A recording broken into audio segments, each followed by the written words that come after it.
Bayangkan, hanya Yesus Tuhan kita yang menyatakan diri, aku ini Immanuel buat kamu. Katakan amin. Mana ada Tuhan lain di dunia yang berkata Immanuel, boro-boro Immanuel deket-deket aja enggak. Tapi Yesus Tuhan kita enggak cuma dekat. Kenapa? Saya sudah katakan tadi, menyatu dengan kita. Kalau cuma dekat bisa hilang, tapi ini menyatu tidak bisa. Bahkan saya menemukan kebenaran ini. Jangan saudara berkata ini pendeta jorok. Tidak, dengarkan baik-baik. Saya mau tanya kepada saudara. Waktu kita berak, dia tetap Immanuel tidak? Jawab baik-baik. Bukan amin jawabannya, saya gak suka kalau kata amin. Dia atau tidak? Coba jawab. Betul? Luar biasa bukan?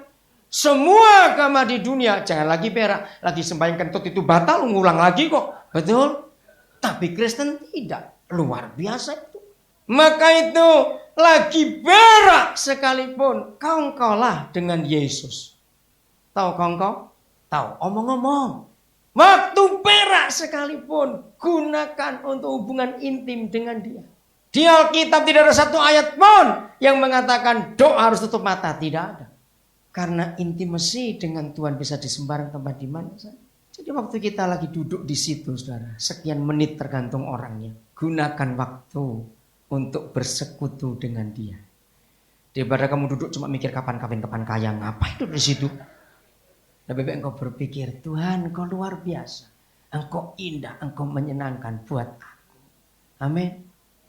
24 jam penuh hubungan kita dengan dia, saudara. Jatuh cintanya luar biasa. Karena dia ingin memberikan kehidupannya kepada kita. 1 Korintus 1 ayat 9. Panggilan tertinggi bagi kita bukan panggilan untuk melayani. Maka itu dari tadi saya katakan, jangan hobi pelayanan. Panggilan tertinggi dari Tuhan buat kita bukan panggilan jadi misionaris, jadi penginjil, pergi ke daerah-daerah yang jauh, tempat-tempat terpencil. Tidak. Panggilan tertinggi dari Tuhan untuk kita adalah panggilan ini. Sudah? 1 Korintus 1 ayat 9. Yahweh yang bagaimana? Memanggil kita, memanggil kamu. Panggilan kepada kemana? Baca baik-baik. Persekutuan dengan siapa? Anaknya Yesus Kristus. Tuhan kita, Yahweh itu setia. Jadi panggilan tertinggi bukan panggilan ke gereja, kebaktian, memberi persembahan, panggilan pelayanan. Tidak. Panggilan tertinggi adalah bersekutu, punya hubungan intim dengan Yesus Kristus, anak Tuhan itu. Maka itu kalau kita nggak pernah intim dengan dia, akrab mesra, kita belum Kristen. Ingat itu. 1 Korintus 6 ayat 16 dan 17. 1 Korintus 6 ayat 16 dan 17. Atau tidak tahukah kamu bahwa siapa yang mengikatkan dirinya. Nah, kata mengikatkan diri ini kata kunci untuk mengerti rahasia ini. Saya ulangi lagi. Atau tidak tahukah kamu bahwa siapa yang mengikatkan dirinya pada percabulan. Saya nggak mau baca lagi kata perempuan karena zaman gila sekarang ini, banyak laki jadi pelacur juga. Betul? Banyak laki jadi pelacur juga sekarang. Maka itu Yesus harus segera datang. Kalau enggak setan makin kurang ajar. Barang siapa mengikatkan dirinya pada percabulan, itulah hubungan seks yang bukan suami dan istrinya. Itu percabulan. Mengikatkan diri.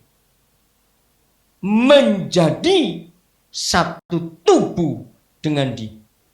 Boleh saya ganti menjadi satu tubuh dengan kata bersetubuh? Coba jawab, boleh atau tidak? Saya minta izin saudara dulu. Boleh ya? Karena sama. Jadi begini saya baca. Barang siapa mengikatkan diri pada percabulan, maka orang itu bersetubuh. Menjadi satu tubuh. Karena memang tubuhnya bersatu. Terus, sebab demikianlah kata nas, kata ayat. Keduanya akan menjadi satu tubuh. Ayat 17. Tetapi siapa yang bagaimana? Mengikatkan dirinya. Nah, lihat. Paulus disuruh Roh Kudus mengatakan hubungan yang sama. Kalau manusia dengan manusia mengikatkan dirinya itu bersetubuh. Kalau gereja dengan Tuhannya dan Tuhan dengan gerejanya juga dipakai kata mengikatkan dirinya. Saya baca lagi 17. Tetapi siapa yang mengikatkan dirinya pada Yesus menjadi satu roh dengan dia. Boleh saya ganti dengan kata ini. Tetapi siapa yang mengikatkan dirinya masuk ke dalam kamar berdua dan kunci pintunya dengan Yesus, maka mereka berseroh dengan Yesus. Boleh saya ganti kata itu? Dahsyat enggak Tuhan itu, saudara? Inilah kitab suci kita.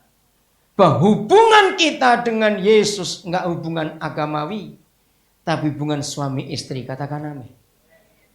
Mengikatkan dirinya dengan manusia bersetubuh, mengikatkan diri kita dengan Tuhan, kita berseroh karena Dia itu roh. Orang Kristen mari mulai hari ini kita berubah. Perjamuan kudus merubah konsep kita. Ayat terakhir, Lukas 11 ayat 1. Lihat ayat ini.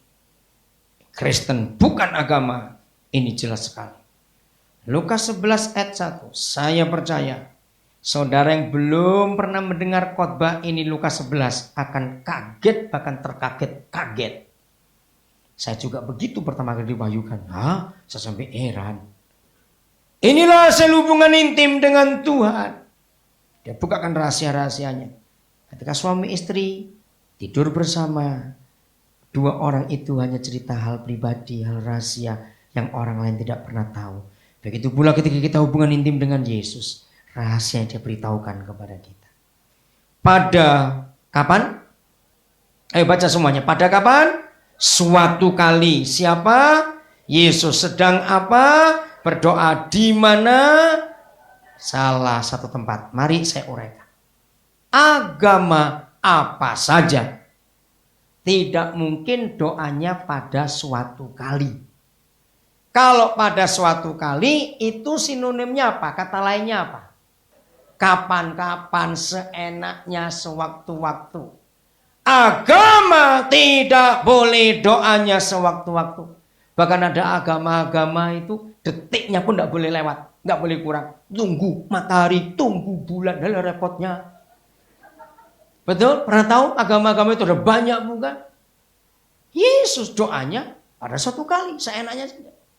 Agama-agama di dunia tidak boleh doanya di sembarang tempat. Betul? Sudah ada tempat ibadah mereka. Tidak boleh di luar tempat ibadah mereka. Tapi Yesus doanya di salah satu tempat. Sekarang tahu bahwa doa itu adalah milik agama. Kalau hubungan intim itu milik kita. Betul? Mulai hari ini kita berubah. Ketika Yesus berhenti berdoa. Selesai. Berkatalah seorang dari murid-muridnya kepadanya, Tuhan, ajarlah kami berdoa. Sama seperti yang diajarkan Yohanes kepada murid-muridnya. Walaupun cuma satu orang yang mewakili. Pertanyaannya begini, saudara. Sampai Lukas 11 ditulis.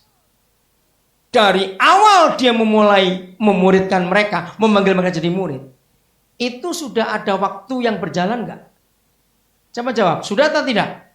Sudah, entah berapa bulan, berapa tahun kita tidak tahu. Tapi minimal ini sudah 2 tahunan kalau kita lihat waktunya.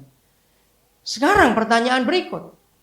Kalau baru pada hari itu murid ini melihat gurunya berdoa, langsung dia minta diajar berdoa. Berarti selama itu Yesus berdoa atau tidak? Gak usah ragu-ragu jawab. Doa atau tidak? Tidak. Maka itu gak pernah ditanya. Ini yang mengagetkan. Masalahnya kita percaya gak mungkin Yesus gak berdoa. Nah begitu pula. Berarti selama itu murid ini berdoa atau tidak? Tidak juga. Malah salah semua kalau begitu. Kenapa Yesus gak marah kalau dia gak berdoa? Murid itu gak berdoa.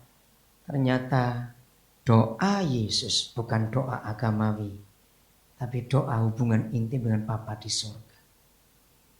Ini doa yang Tuhan rindukan.